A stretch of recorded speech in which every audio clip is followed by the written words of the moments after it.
15 minutes, so we better get started.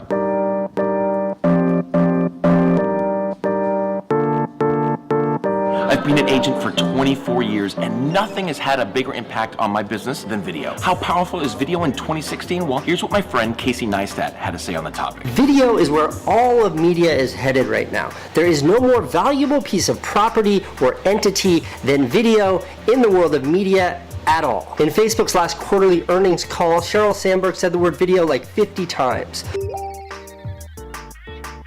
Twitter is pushing harder than ever to grow their video presence. Amazon is paying individual creators to post their content there. Netflix is kicking cable's ass. Everything is changing right now. I realized video was going to be a game changer on April 5th, 2012. It was day 5 in a 30 videos in 30 days series highlighting our 30 favorite places in our community. It was really simple video shot on a phone sitting on a tripod with no microphone, no edits, 45 seconds long. On day 5, my video aha moment happened right here when my wife, this is my wife.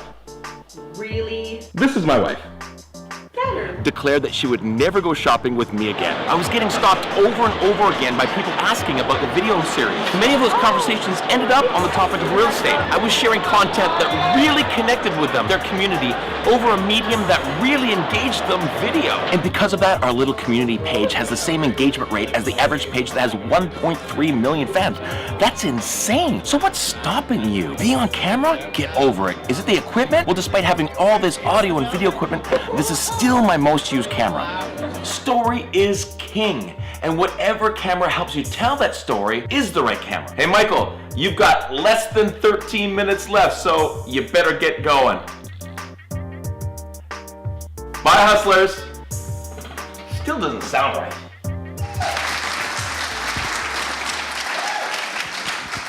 So when I first, I'm a loud talker anyway. When I first got in this business in the early 90s, my only options for prospecting was cold calling, open houses, and door knocking. And my manager back then told me something. He said it takes 7 to 11 touches to generate a qualified sales lead. And if you Google that today, there's still blog posts saying that it takes 7 to 11 touches to generate a qualified sales lead. But in 1993, that was a very unscalable task. I'd have to go to the same door week after week after week. Sometimes they were home and sometimes they weren't in order to generate those 7 to 11 touches. But as I speak right now, as I speak right now here on stage in Tacoma, there are people back in my hometown watching my videos, reading our blog posts, generating those 7 to 11 touches on scale. So in the first, I love this thing. In the first 15 to 20 years of my career, this is where know, like, and trust happened, at the kitchen table. I'd get invited in by a potential buyer or a seller. I would sit down, we'd get to know each other, and then maybe like each other, and if there was trust, then they would hire me to be their agent. But in 2016, you don't have a shot at the kitchen table unless you've already developed know and like. Trust might still happen at the kitchen table, but know and like happens somewhere else. We're no longer the gatekeepers of the data. And that's an incredibly beneficial thing if you approach it the right way.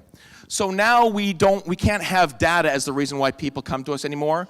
We have to provide them value. We have to give them amazing world-class customer experience. That's what's going to grow our businesses. We live in a zero moment of truth world, and those that are familiar with the zero moment of truth, it's basically saying that our buying habits have fundamentally changed. The zero moment of truth are those blog posts you read and those YouTube videos you watch and that crowdsourcing you do on Facebook that fundamentally informs your buying habits. By show of hands, how many people in the room have bought something over $200 in the last year that when you got into the store, the only thing you needed was for the salesperson to get it down off the shelf? And we're talking about buying and selling real estate. Their decision of how they're going to buy and who they're going to use is happening far sooner than the open house. We have to show up when people are ready to learn, not when they're ready to buy. So in an amazing book called Game Changers by Real Trends, they cited Harris Interactive, a survey by Harris Interactive, and found out that the 3 things that a buyer most wanted from a realtor in 2015 was, number 1, ability to negotiate. Well, this happens right at the very end of your relationship with that customer, ability to negotiate.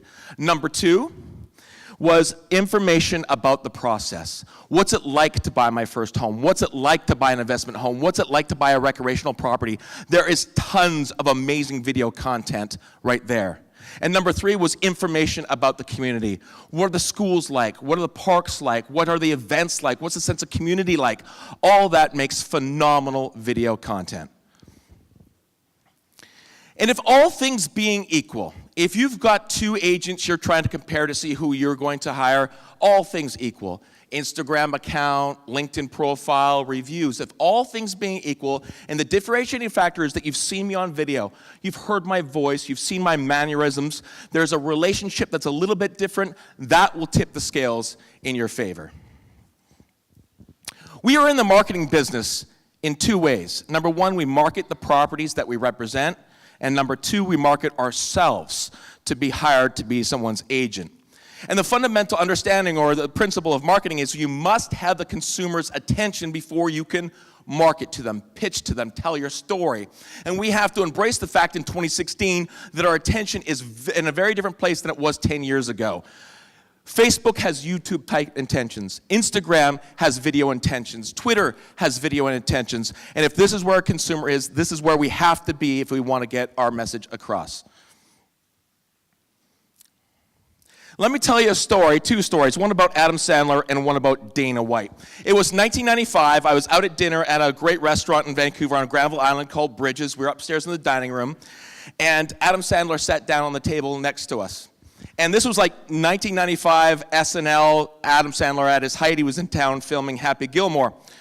Everything about Adam Sandler that night said, "Leave me alone." The way he had pulled down his hat, the way he had sat, the way he didn't look around. Everything about him said, "Leave me alone." And we left him alone. We didn't bother him the entire evening. This spring, we were in Las Vegas for RE/MAX R4, and we were in lineup to go zip-lining over Fremont Street. Valerie Garcia was with us, and you're going to hear her later on, phenomenal speaker. And we were in line, and I was there with another agent, Jesse Peters, who's an amazing agent.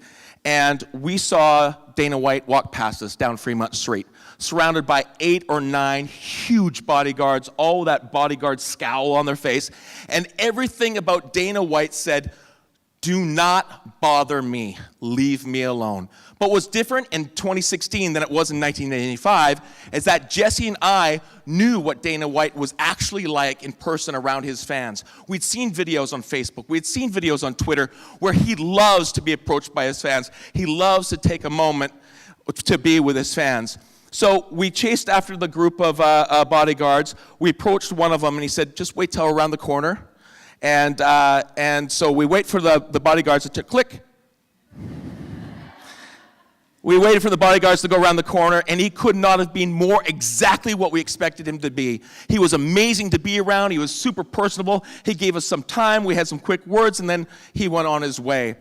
But we have to understand that if we want to be an expert, we want to be an expert that's approachable. We want to develop that relationship with people in our community where they know that you can be approached, that you can go up to them and you can be asked questions and you can have those moments.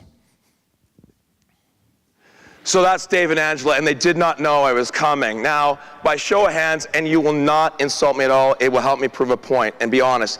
Do you think after you saw that video, you're less likely to use me as a real estate agent? That's an amazing question that video will help answer. This idea, guys, that when you put out video out there, that you are going to keep people from contacting you who don't see your value, who don't relate to you. That's an incredibly powerful, magical thing that happens with video.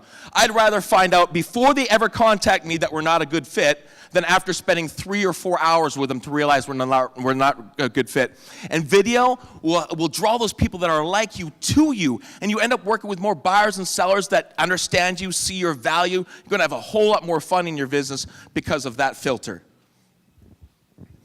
And you're going to hear about it all day today about community. The huge benefit about being marketing communities becoming larger than the real estate transaction, larger than the listing contracts and the for sale signs and the open houses. That's where the huge benefit is in this zero moment of truth world that we're in, is that we're larger than the real estate transaction. And there's a lot of videos that you can create for your community, sitting down with 3 candidates for mayor and asking them questions that are specific to your marketplace that you work in. highlighting a local events, helping people find their lost pet, having the RCMP, our police in Canada, reach out to me to try to get the word out over a missing teen. This is super, super powerful when you have the ability to become larger than the real estate transaction. And what we have to understand in 2016 is that everybody has an audience. The local coffee shop has an audience. The muffler shop has an audience. And when you can create some content for those people then share that to their audiences. And this is the math that happens. When you create some content about another business in your marketplace, this is the math the consumer does. I like the coffee shop's Facebook page. That coffee shop likes Michael. Therefore, I like Michael. That's the math that is done. Beep. So 4 years after our very first 30 videos in 30 days series, we did it again this April. We did 30 videos in 30 days of the best of North Langley. And so what we did in the month of February, we put out a survey to our marketplace saying, what's the best coffee shop? What's the best place to watch the game? What's the great pizza? What's the best pizza? What's the best community event? What's the best walking trail? And then we got all that content back, and every day we highlighted the top three sushi restaurants in a very quick video. And what happened with all those 90 businesses that we highlighted in 30 days, they all shared our content. Because they understand what Casey Neistat said was that there's not a more valuable piece of content in 2016 than video, and they're not going to create it themselves. But when you create it for them, they're more than happy to share it. Click. So let's do some math. This is the 3 most northern boroughs in Langley. There's 8 boroughs in Langley. These are 3 most northern of them. And it has a population of 57,000 people. In that 30 days, this April, where we did 30 videos, we had 56,000 unique viewers. Not views, viewers. 56,000 different people watched every day, half the days, twice a day. 56,000 different people in a marketplace of 57,000 people. But what's more shocking is this number. 31,000 different people during that month commented on, shared, or liked our content, engaged with our brand and our love of our community. We shared that why. That's an amazing number. But you don't have to have those incredibly large numbers for something like this to be really, really powerful. If you do a little bit of content for the local grade 7 elementary school that's doing a fundraiser to send those kids on a camping trip, and if the only people that see that content are the mums and the dads of those kids in that grade 7 class, you're a superhero. And no bus bench ad will ever do that for you. In 2016, we're absolutely immune to traditional marketing. We're numb to it. We don't see it, we don't want to ingest it, we don't trust it. But what's super, super powerful in 2016 is stories. Stories sell. And the best story to tell in your community is your community, because that's the one thing that you all share in common with other people in your marketplace. I want to end on this story, or this point. There was a time where hotels marketed electricity. Their value proposition was, we have electricity. But they would never market that today, because electricity is a fundamental value, that service that has to be performed by all hotels. And we're seeing it right now with Wi-Fi, right? There was a time not that long ago where hotels said, we're going to offer free Wi-Fi, and that incentivized you to stay there. Well, I get to travel around quite a bit to conferences like this and stay in hotels, and I don't remember the last time I was ever charged for Wi-Fi. But let's think about that very last hotel that offered free Wi-Fi. They offer free Wi-Fi today, and never for a minute benefited from doing so. And that's what you have to realize in your business. You will create video content. You will be paperless. And the question should you ask yourself is, will that be a value for a period of time, or will it just be an expected level of service? And if you are going to do video, and everyone else is too, keep this in mind. There's only room for 1 or 2 digital social mayors in your community. Once those spots have been taken, you can't compete with that. There's people in our marketplace that can't compete with the fact that if there is a community event, I'm asked to MC it. Or if there's a missing child, the RCMP reaches out to me. There's only room for 1 or 2 of you, all right? So take this, grab the video, because you're going to do it anyway. Change your business. Thank you.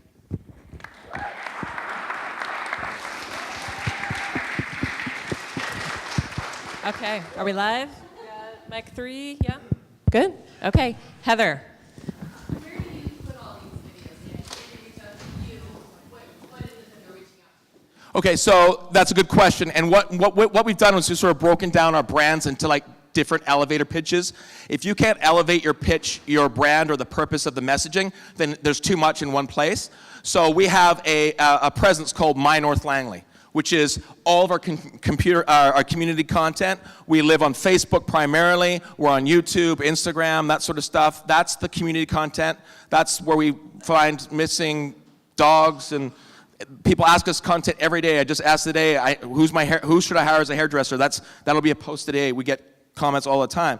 Mobile Agent TV, same thing. It's a weekly web show for real estate agents, and so that's separated. That has its own Facebook and its own YouTube. So you sort of have to break it apart and become larger than the transaction. And I'm not a real estate agent on My North Langley, but every month I put my real estate agent hat on and we do a market update for people. But it doesn't take long. Like I said in the opening video, when I get stopped on the street, it's, hey, thank you so much for doing that, and how's the market? You don't have to beat people over the head. You know, they have to scratch about this much of the surface to find out that I'm an agent. It's not hard. And your strategy is pretty developed. So say somebody's just starting out. You're here at this conference because you're interested, and you know this is something you need to do, and you're hoping to get some ideas and inspiration. So say the site hasn't built out yet. Where would you start?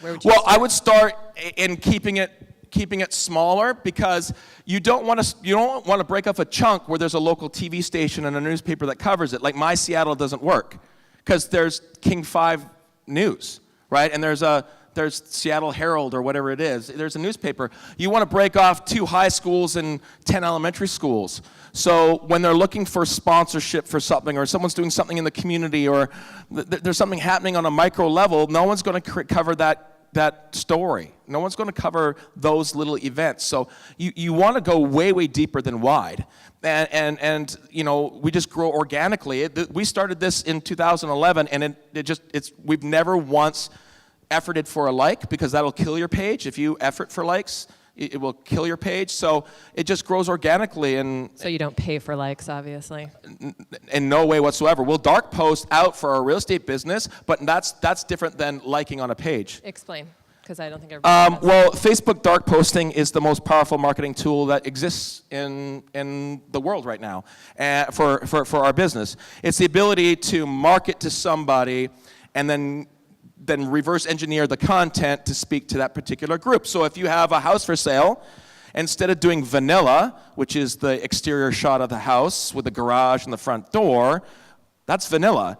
But if you were to market the luxury kitchen to women who describe themselves as foodies, and the garage to men who are into cars, and the wine cellar for people that are into wine, the video about the property can be the same piece of content, but you're reverse engineering the story to break through the noise to get to that individual, and that's extremely powerful. Okay, questions from you guys. Kendall. How much are you on camera in the community posts that you do? All the time. Yeah. All the time, right? And here's the thing too as well is, and that video at the end, I've finally gotten to a point where what I see in my head is actually what I'm created, but it sucked at the beginning. I thought it did. The public loved it. But you've got to go through that learning experience, because someone else will do it, and then it's too late. This idea in our business that we want to be good the day we start doing something is such, whatever we do, I only want to do the best CMA. Well, the very first CMA you did sucked. The first listing presentation you did sucked. And you've got to do that. You have to learn. And I just think we're so hesitant to execute. So we should scroll back to 2011. You and I have some 2011 videos that you should watch. They're horrible. But I mean, that is how you get better. What other questions do you have for Michael? Go ahead, April. So last year, I know of several agents who used a video platform called BombBomb, and at least a year ago, it seemed like all the rage. And I signed up for the temporary trial, and then it was almost too techy for me. So I guess I wanted to ask, what do you think is the best? Okay, so I am accused weekly that I'm on BombBomb's payroll. Our Facebook dark posting that's executed through BombBomb automatically delivers a buyer's lead for 94 cents. First name, last name, email address, phone number.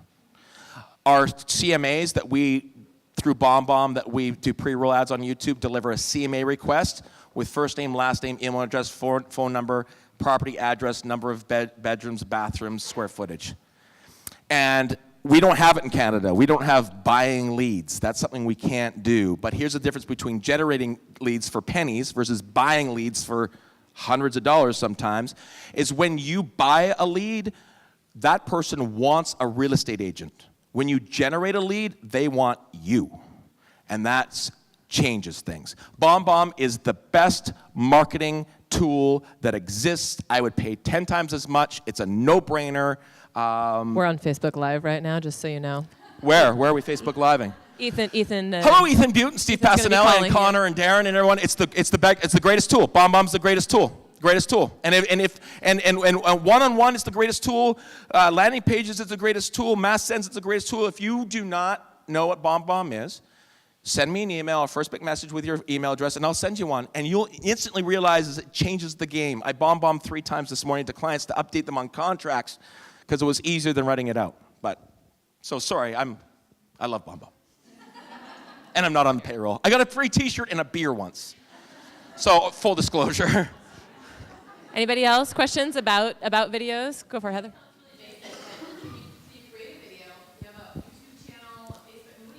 See, that is the huge, absolutely. So here's the thing about video. It all comes back down to your ability to distribute it, right? If you create a great piece of content and no one sees it, then it has not a whole lot of value. So you have to find out, first of all, what your messaging is. The more targeted your audience is, the more detailed the content can be. And your goal is not to have a viral video. Your goal is to reach to a couple hundred people in your marketplace, which will blow any traditional marketing out of the water.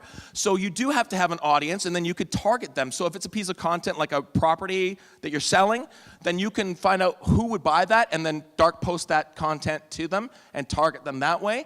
If you're creating just constant content about your community, if you want to start 30 videos in 30 days because you're creating content about other businesses that will share your content for you. 56,000 different viewers in a 57,000 population community where there's children. Like, it's insane. So that's because we created content. We didn't shine the light on us, we shined the light on other people. And that adds a whole lot of value. That's the easiest way to distribute is through other people, existing audiences. I'm over time? Sure, no, we're okay.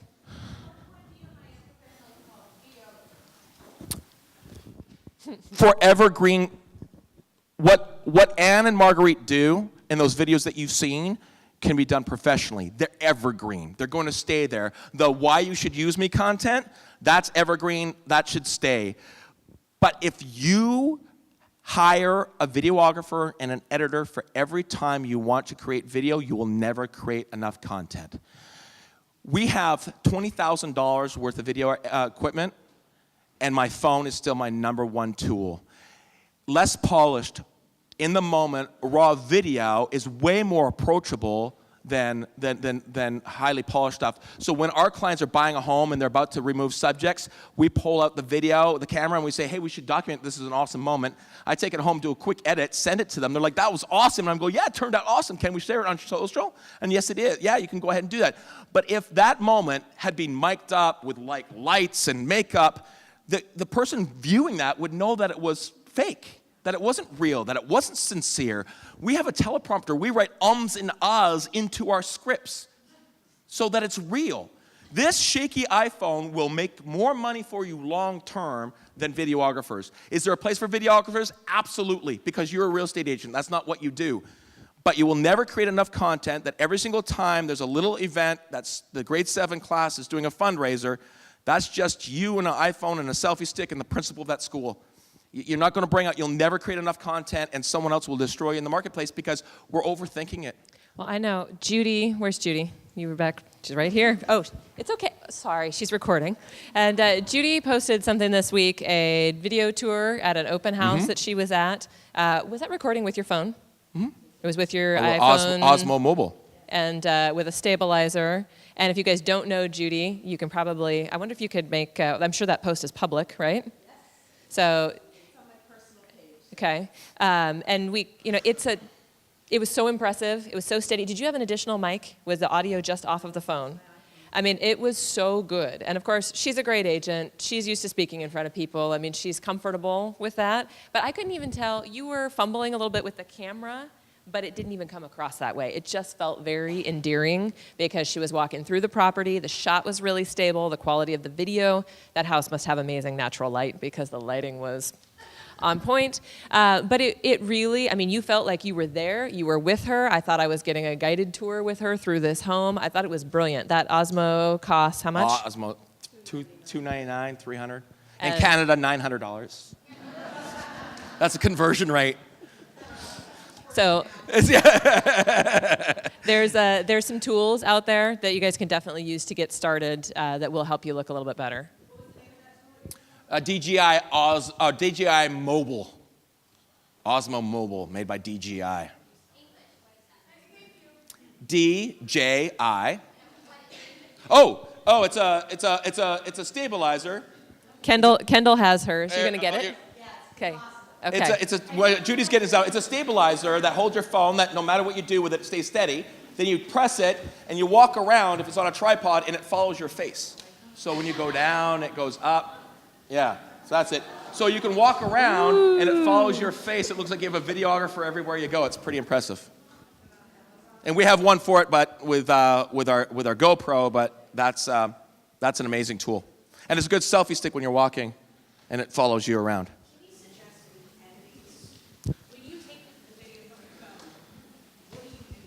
We are way over time.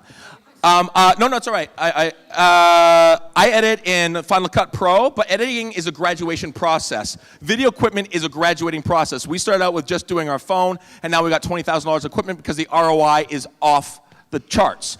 So start with iMovie, right? And then you'll graduate to ScreenFlow, and then you'll graduate to Final Cut Pro or Premiere Pro.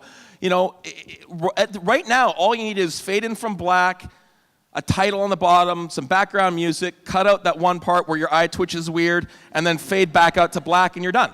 And then you start doing like super creative, like we do vlogs now that like we put a lot of energy into like thinking of the storyline and highlighting our community, and it grows, and the ROI is it's never stopped. It's ridiculous. But the average person, so like you're really interested in tech. Yeah. I think at the point where you get to where you need to use Final Cut, yeah, that's when most of you should outsource to a videographer or to an editor. This is my wife says, where do you find the time? My hobby Right. is real estate, and my career is real estate. Like my kids go to bed, I have a glass of wine with my wife, and then I get to go to work. Like I cannot wait to be a real estate agent. Yeah. And but you do like the tech piece. Yeah, I'm not a techie person. I think one thing that everyone in this room is, and the reason why you're here, and the reason why you're good agents, curiosity is the most amazing asset in 2016. I get asked all the time, what should I do? Google it. It's on YouTube. It's on YouTube. Like, if you haven't Googled what you're curious about, then you're really not that curious about it. So I Googled how to edit a video 5 years ago, and now I can edit really, really well. I'm just curious, and I get asked all the time, what should I do? Like, how do I just Google it? There's some nerd in England that will teach you how to do it. It's awesome. And guess what? They're Googling how to buy a home in Tacoma. People are, and if you're not putting out that content, somebody else is, and someone else is eating your lunch. So Perfect that's it. match. Thank you.